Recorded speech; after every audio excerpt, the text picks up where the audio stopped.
I'm Amalia, and from my earliest memories, responsibility was my constant companion. Our modest home buzzed with activity, with my two younger brothers dashing around, and later the arrival of my baby sister, Sarah, when I was 10. Amalia, honey, could you help change Sarah's diaper? Mom would call out, her voice weary from working double shifts.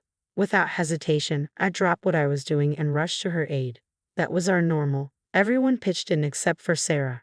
From the moment she arrived, it was clear she was different. She's just a baby. Let her be, Dad would say, brushing off any concerns about her behavior. I watched as my parents wore themselves thin trying to provide for us all. Dad at the construction site, Mom cleaning houses. They did everything they could to keep food on the table and dreams alive in our hearts. My brothers, Mike and David, often felt lost between my responsibilities and Sarah's privileges. We exchanged knowing glances across the dinner table when Sarah would throw another tantrum and get her way again. I was determined to break free from this cycle, so right after high school, I started working. The local diner wasn't glamorous, but it was a start. Every penny went into my college fund jar, hidden away in my closet. Late at night, I would count it, dreaming of the day I would finally have enough to enroll in community college. Within a year, my managers noticed my dedication, promoting me from waitress to handling the books. Suddenly, my college dreams seemed more attainable. I enrolled in evening classes, juggling work and studies with a determination that surprised even me. Exhaustion set in. Some nights I would fall asleep over my textbooks only to wake up at dawn for another shift. Watching Sarah sleep until noon, skip school at will, and face no consequences only fueled my drive to succeed.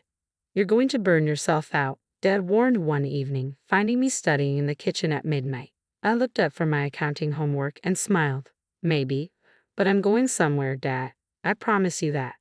My college degree opened doors I never thought possible. First National Bank hired me as a junior analyst, and I threw myself into the work with the same determination that got me through school.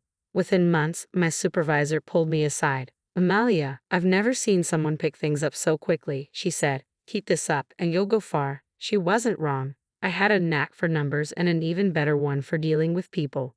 While others complained about office politics, I navigated them effortlessly. Perhaps all those years of managing family dynamics had taught me something useful after all. Meanwhile, Mike and David had moved out, starting their own lives, but Sarah was still at home, living the same consequence-free life she always had. Mom would call me with updates I didn't want to hear. Sarah was out until 3 a.m. again. She'd sigh. I worry, but you know how she is. I did know. I also knew about the parade of boyfriends, the failing grades, and her general lack of direction, but it wasn't my problem anymore. I had my own life now, my own apartment, my own goals. Then came the call that changed everything. Sarah's pregnant, Mom announced one morning.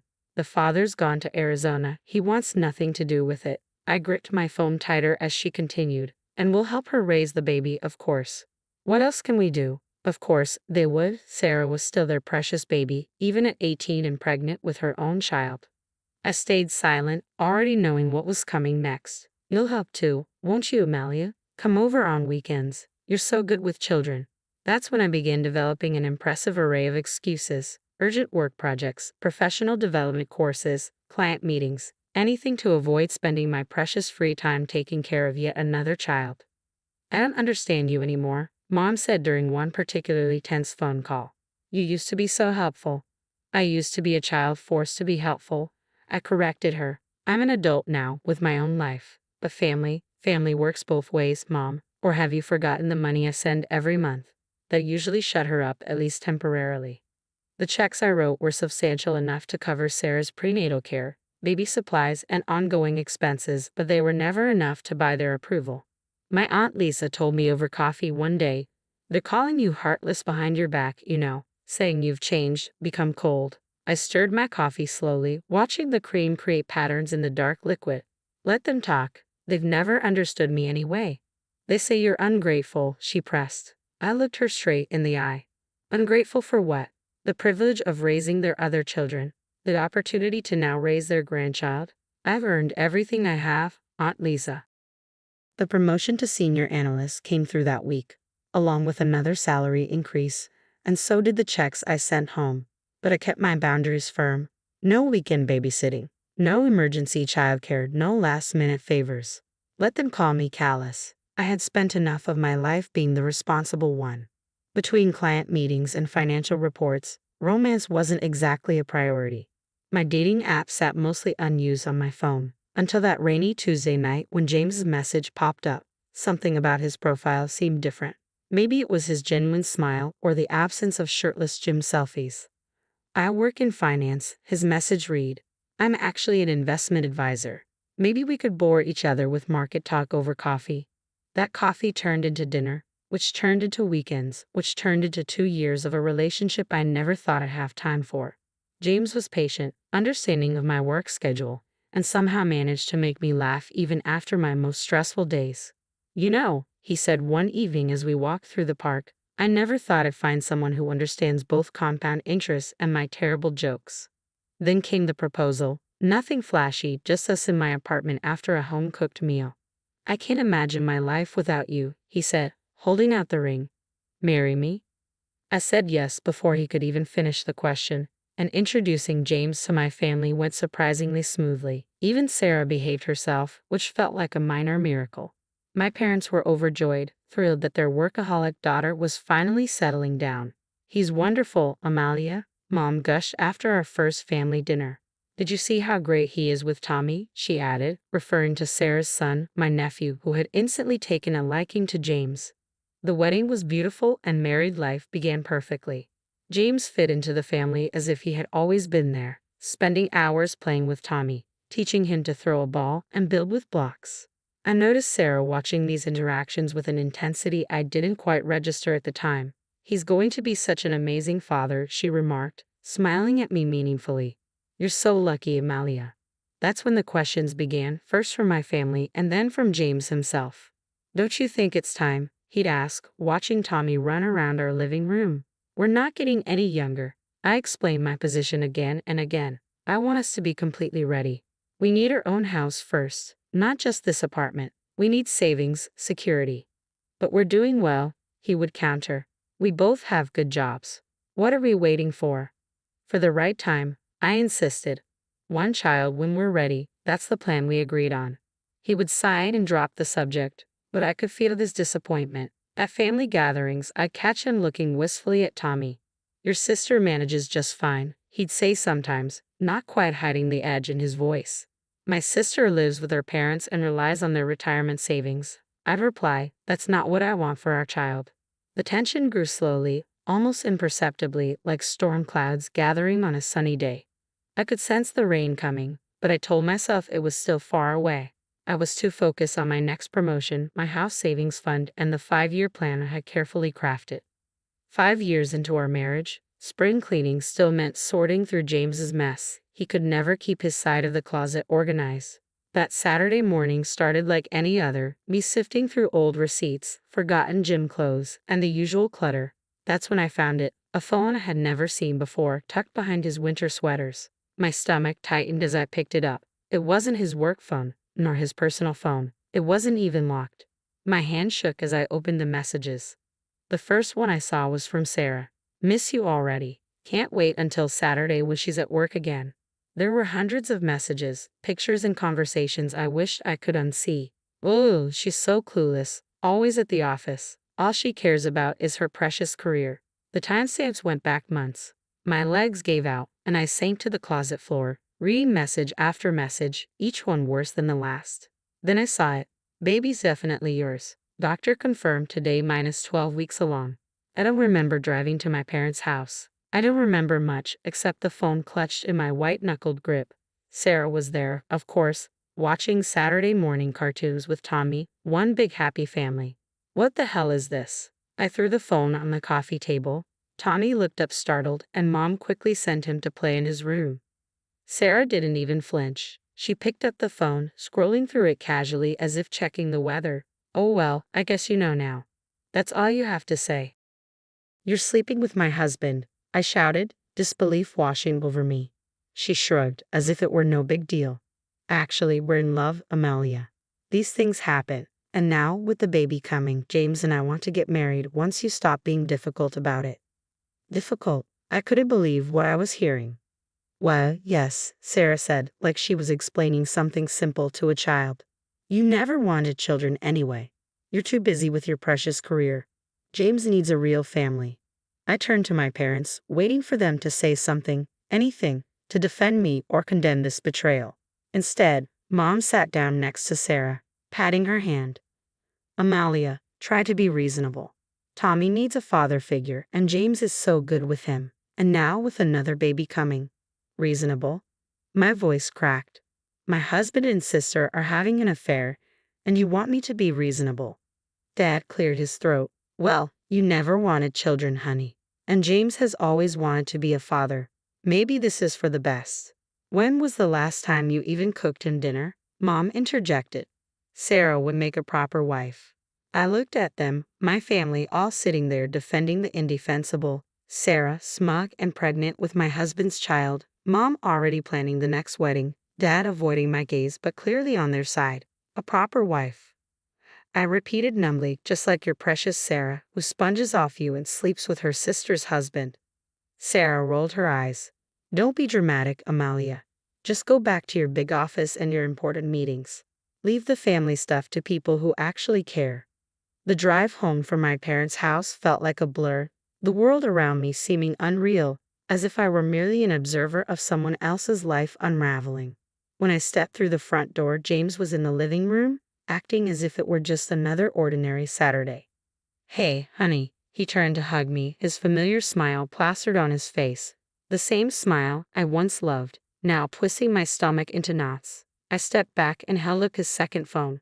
Want to explain this? The change in his expression was instantaneous. Confusion, recognition, then fear. Where did you find it? While cleaning. You really should find better hiding spots for your affair phones. Amalia, I can explain. Explain what? The messages. The photos? Or maybe how you got my sister pregnant. He tried denial first, as they all do. It's not what you think. I didn't. But the look on my face must have told him everything, and suddenly his mask slipped away. Fine. Yes, Sarah and I are together, he snapped. What did you expect? You're never home. All you care about is work. When was the last time we had a real conversation about starting a family? Oh, so this is my fault. You cheated because I wanted financial security before having children. You never really wanted kids. You always had excuses. The house, the savings, the right time. Sarah actually wants a family. She understands what's important in life. I looked at the man I once knew, now a stranger wearing my husband's face, and felt nothing but disgust. What's important in life is loyalty, honor, basic human decency. But I guess those things don't matter to you or my sister. Don't act all high and mighty, he snarled. You're just angry because Sarah's giving me what you wouldn't. The next day, I filed for divorce. Armed with documentation of the affair, the process was swift. My brothers, Mike and David, came to help me move out of the apartment, the only ones who stood by me. She was spoiled, Mike said as we packed boxes, but this is a new low. David could barely utter Sarah's name. They're dead to me, he declared. Through my brothers, I heard updates I never wanted but couldn't help but know. James and Sarah got married in a small ceremony with my parents proudly in attendance. Their baby was born, a girl. They moved into a small house in the suburbs. Tommy started calling James Dad. Mom kept pushing for us to visit them. We need to be a family again, Mike told me during one of our monthly dinners. We are a family, David said, raising his glass. The three of us. I nodded, grateful for my brother's loyalty in a world where loyalty seemed meaningless. We understood that some betrayals can't be forgiven, some bridges can't be rebuilt, and some families are better off broken. Years can change everything. My new apartment overlooked the city skyline, with floor-to-ceiling windows, marble countertops, and enough space to finally display the art collection I had always wanted. The Mercedes parked in my reserved spot gleamed under the garage lights. I had made it just as I planned. My brothers visited often, sharing news and rumors of Sarah and James struggling to make ends meet, moving 3 times in 2 years, each apartment smaller than the last. But I didn't care. Their lives were no longer my concern, until that Tuesday evening when my phone lit up with a number I hoped never to see again. Amalia, James's voice sounded older but still familiar enough to make my stomach clench. Please don't hang up. I should have hung up. Instead, I listened. We need your help, he said, as if he had any right to ask me for anything. Sarah had an accident. She broke her leg badly, compound fracture. She's had surgery, but she can't move around. She can't take care of the kids, and she's pregnant again. I sat there, phone pressed to my ear, wondering if this was some kind of cosmic joke. The kids need someone to pick them up from school and watch them until I get home from work. Tommy's getting too big to handle everything himself. He paused. We thought maybe you could help. Help? My voice came out eerily calm. They're your nephews, Amalia, your family. Sarah can't even get to the bathroom by herself right now. My family, I repeated, incredulous. The sister who slept with my husband. The husband who cheated on me. That's my family. Don't be like that, he snapped, his tone shifting from pleading to accusatory. This isn't about us, it's about innocent children who need help. Are you too selfish to care about them? Too selfish. I almost laughed. That's rich coming from you. We're struggling here. His voice rose. Do you know how expensive kids are? I'm working overtime just to keep food on the table. We can't even afford a decent apartment anymore. Meanwhile, you're living it up in your luxury condo with your fancy car. So that's what this is about, money? Not all of us can focus only on our careers, he said bitterly. Some of us have real responsibilities. It must be nice to have all that money and no one to spend it on but yourself. Must be nice to have the family you stole and no way to support them. Sounds like a real dream come true, I replied coldly. The kids need parents who didn't build their relationship on betrayal. Goodbye, James. I hung up mid-protest and blocked his number before he could call back. My mother's number appearing on my phone was almost as unwelcome as James had been, but I answered anyway, a habit I couldn't quite break. Amalia, my mom's voice had that tone, the one she always used when she wanted something. We need to talk about Sarah. She needs help. James called you, didn't he? I paced my living room, fighting the urge to hang up immediately. Yes, he did. And I'll tell you what I told him. Not my problem. How can you be so cold? She's your sister. She's struggling with 3 children. The sister who slept with my husband. That was years ago, Amalia. You need to move past it. We're family. Funny how family only matters when you need something from me. We've helped her as much as we can. Mom's voice cracked. But she keeps asking for money, for the kids, for rent, for everything. We've gone through all our savings. Your father and I can't keep this up. I couldn't help but laugh. So the golden child is finally becoming too expensive to maintain.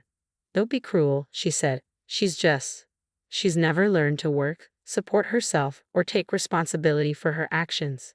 Gee, I wonder why that is. She keeps having babies, Mom shouted in frustration. She won't look for a job, says she's too busy with the children, but she's always asking for money, always needing something.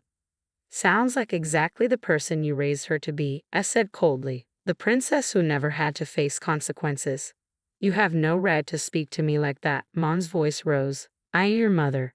And whose fault is it that Sarah turned out this way? Who taught her that she never had to work for anything? That someone would always bail her out. We did our best.